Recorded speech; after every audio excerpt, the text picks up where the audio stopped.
Então, ele me deu esse dom, né? De quando tivesse alguém doente, eu orar e a pessoa ser curada. Então, o que aconteceu?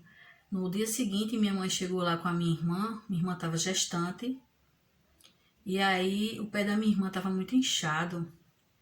Então, eu orei, né, pelo pé dela, e Deus me revelou que tinham feito algo, né, porque para poder deter ela em casa, para ela não ir mais para a casa do Senhor. E ali foi quebrado, né? E no dia seguinte, o pé dela já estava desinchado, estava normal já, e ali ela pôde voltar para a casa dela, né? Minha mãe saiu com ela da casa delas, né? De Recife, e foram para onde eu estava morando, nesse sítio, para poder eu orar por ela, né? E ali Deus, ele fez o poder dele, a vontade dele, né? Graças a Deus.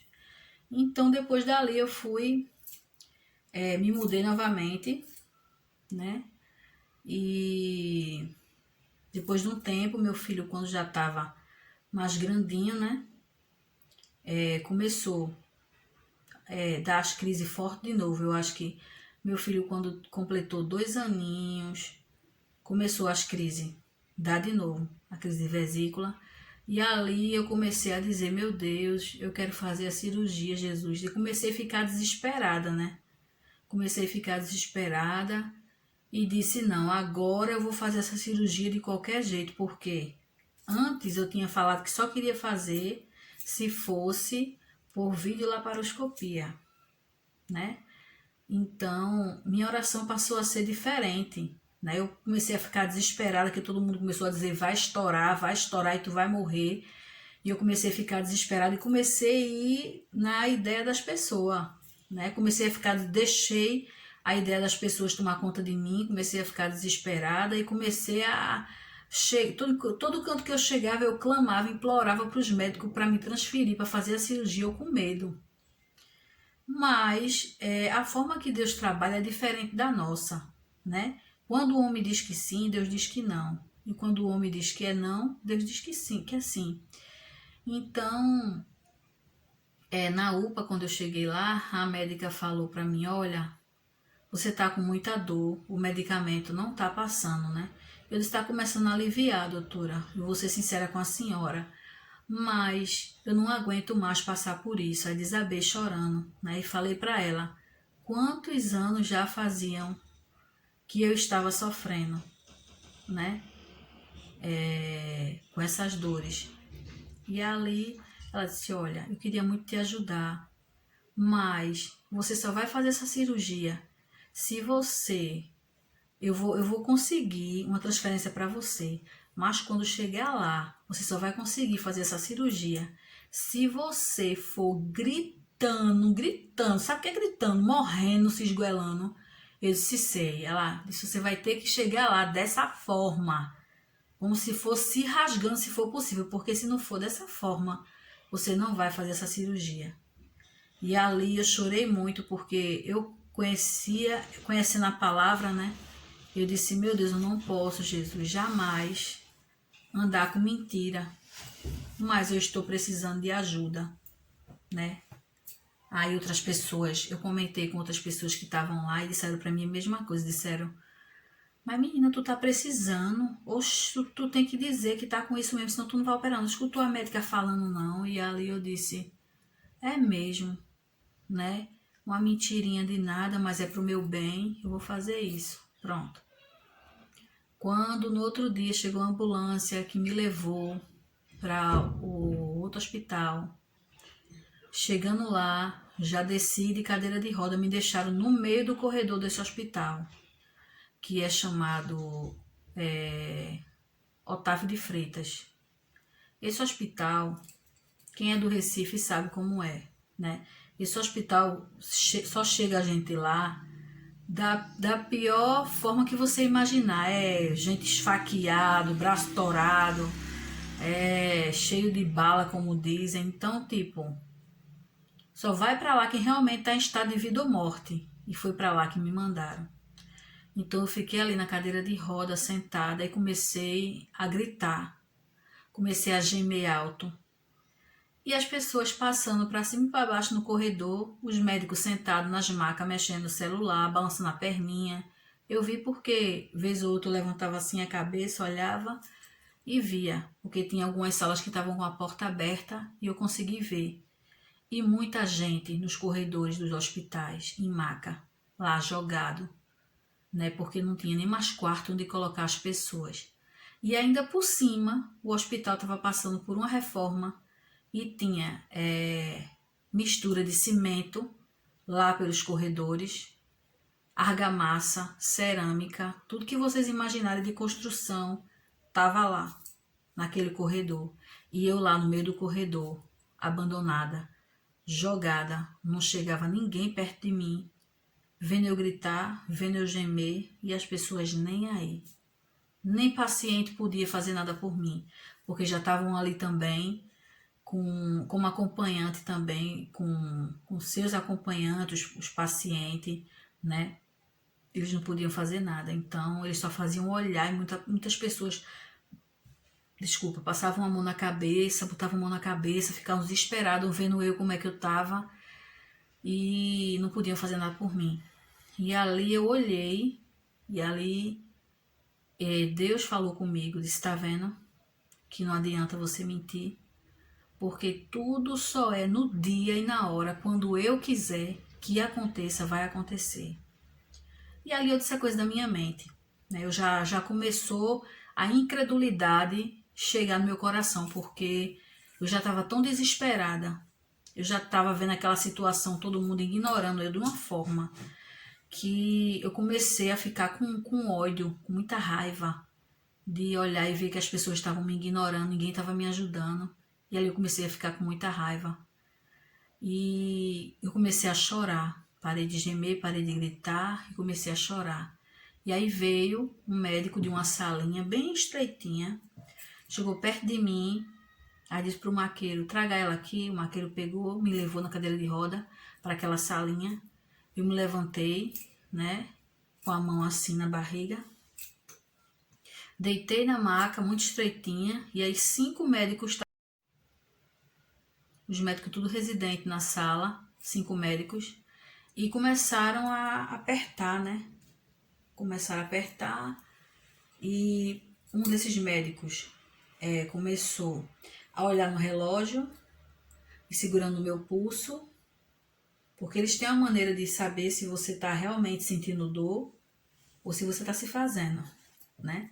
Então ele começou a segurar meu pulso e olhando no relógio, também para ver o pico de dor que eu estava sentindo, quando parava e quando recomeçava, né? Então, e eu só vim entender isso depois, né? Então, uma das médicas que estava lá falou, olha, a dor que ela está sentindo é uma dor assim, assim, assado, né? Aí começaram a escrever lá no papel. E aí ela disse, olha, a gente vai deixar você internada, tá? Mas a gente não vai lhe garantir que você vai fazer essa cirurgia hoje não, viu? E outra coisa, como você pode perceber, o hospital tá cheio de gente. Então, daqui que venha liberar uma sala de cirurgia para poder fazer a sua cirurgia, você vai passar muitos dias aqui internada. Então, é capaz de você pegar uma infecção aqui e não vai ser boa coisa. Então, eu recomendaria você ir para casa e depois ir num postinho para tentar fazer uma cirurgia em outro lugar. Mas se você também quiser ficar, você vai ficar no corredor, sentada numa cadeira, ou numa maca, se tiver alguma maca liberada, para ninguém sabe quando você fazer essa cirurgia. E é uma cirurgia de emergência, pode ter secreção aí dentro, você corre riscos. E ali eu fiquei desesperada, e ali meu marido entrou, né, para perguntar, e eu conversei com ele, e Deus disse para mim, não fique aqui. Deus me deu uma ordem, e ali eu ouvi a voz do Senhor, mesmo naquela agonia toda, naquele desespero todo, e eu disse para ela, eu não vou ficar aqui, porque eu não vou ficar jogada aí, nesses corredores, feito eu tô vendo muita gente jogada não. Eu dei uma pausa aqui, porque passou um carro muito grande aí, fazendo barulho. Então, ali meu esposo entrou em desespero também. Disse, ela vai ficar não, de jeito nenhum ela vai. E aí a médica disse, você vai levar ela, você vai assinar um termo. Porque do jeito que ela tá sentindo dor, se estourar ela vai morrer. E ali ele fez, eu assino, e ela assina também. Ali a gente assinou um termo, os guardas vieram tudo em cima. Porque da maneira que viram que eu cheguei, ficaram com medo de eu sair, eu não assinar nada, e eles se prejudicarem. Ali eu disse, não, eu assino. Meu esposo também falou, eu assino, pode trazer. E ali a gente assinou. Fomos saindo, uma amiga minha que estava lá e amiga dele, né? Saiu de braços dados comigo e ficou muito revoltada, né? Ela é evangélica também. Ela ficou muito revoltada e chorou junto comigo ali. E ali, quando eu saí para fora do hospital, eu chamei ela e falei para ela não ficar aperreada, não ir para casa desesperada. Eu falei para ela, né? Que a médica tinha mandado eu me fazer, que estava sentindo dor, para poder eu fazer a cirurgia. E ali pedi desculpa a ela, né? Porque minha dor já tinha passado de tanta medicação que eu tinha tomado. E ali ela olhou para mim assim, ela até brincando, ela falou, menina, a novela tá te perdendo porque tu é uma ótima atriz, tal. Ela falou para mim. E ali eu pedi perdão ao Senhor, né? Por eu ter mentido, né? Porque eu fui na conversa dos outros, mas que não adiantou de nada. E ali eu aprendi uma lição, né? Que quando tem de ser, não precisa você forçar a barra, não precisa você se desesperar, porque Deus ele age, Deus ele faz. Então, ali a gente saiu, pegamos um ônibus, fomos para casa, eu e meu esposo, e ali eu falei para ele, eu disse, olha, dê o que der agora, eu não vou mais na conversa dos outros, não vou mentir para fazer cirurgia, não vou. Se eu tiver de fazer cirurgia, Deus vai abrir as portas e eu vou fazer. A minha vida é dele, ele faz o que ele quiser fazer comigo, eu não vou mais me desesperar. Pronto, ali eu descansei no Senhor. Tirei a aflição, descansei no Senhor, continuei com a dieta, na alimentação. E ali aquela minha amiga, que foi junto comigo para aquele hospital e com meu esposo, ela conhecia algumas pessoas de um hospital, que eu não vou falar o nome para não expor ela aqui, né, as pessoas. E aí ela disse para mim que esse amigo dela que trabalhava lá podia fazer um cartão para mim lá desse hospital. Por quê? Para eu poder fazer a cirurgia nesse hospital, eu teria que passar por um posto de saúde, marcar para o clínico, pedir um encaminhamento, fazer os exames. E sempre que eu estava fazendo isso, meus exames demoravam tanto a chegar. Quando não eram os exames, era a consulta. Demorava muito eles marcar, que meus exames sempre vencia.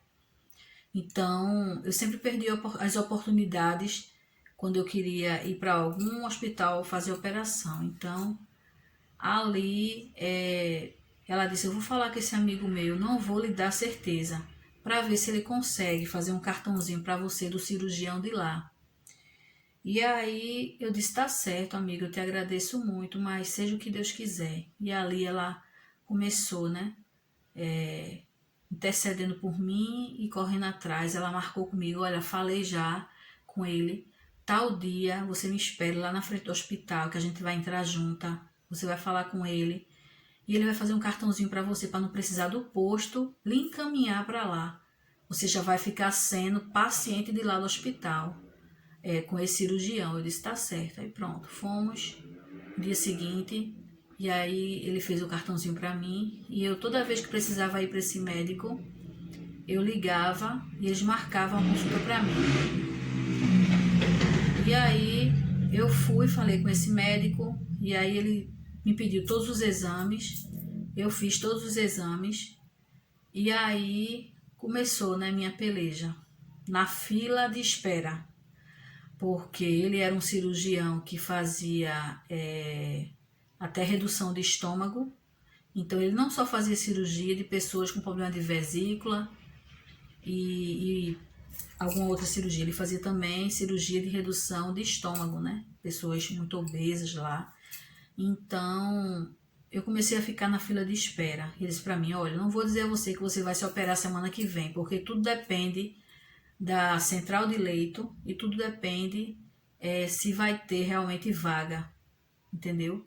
Então ali começou. Eu pensei que ali ia ser o final, né, para eu fazer minha cirurgia, só que ali foi só o começo, porque ali ele disse: olha, vou marcar para você fazer os exames, você vai fazer, traga para mim para eu já marcar a sua cirurgia. Tá certo. Fiz os exames, levei para ele.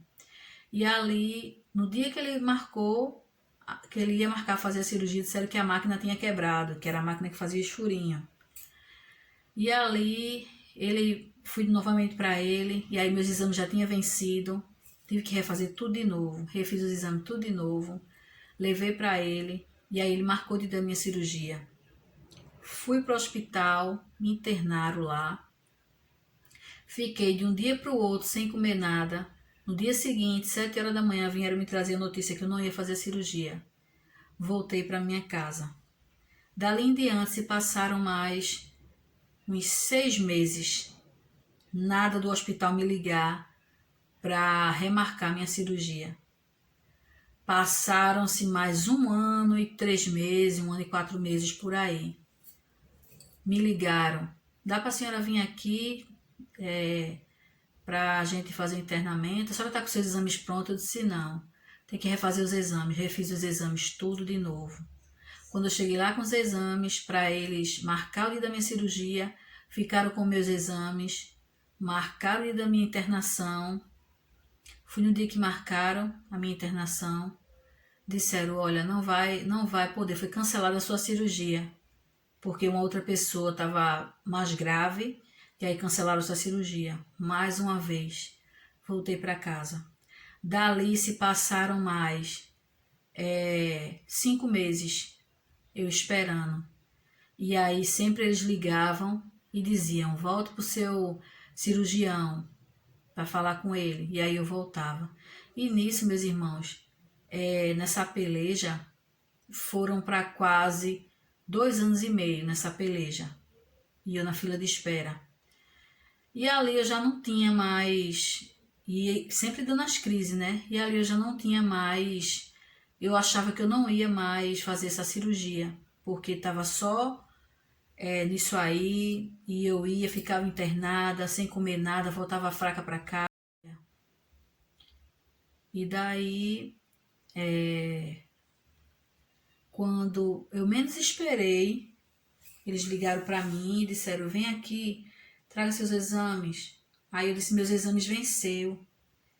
E eles disseram: não, traga mesmo assim. E eu fui, né? Meu esposo me levou. E aí, chegando lá, eles disseram: pronto, me dê seus exames, vamos botar aqui, fazer sua ficha. Peguei a bata, vesti, deixei minha roupa lá, subi, fiquei internada. Quando foi no dia seguinte, 4h40,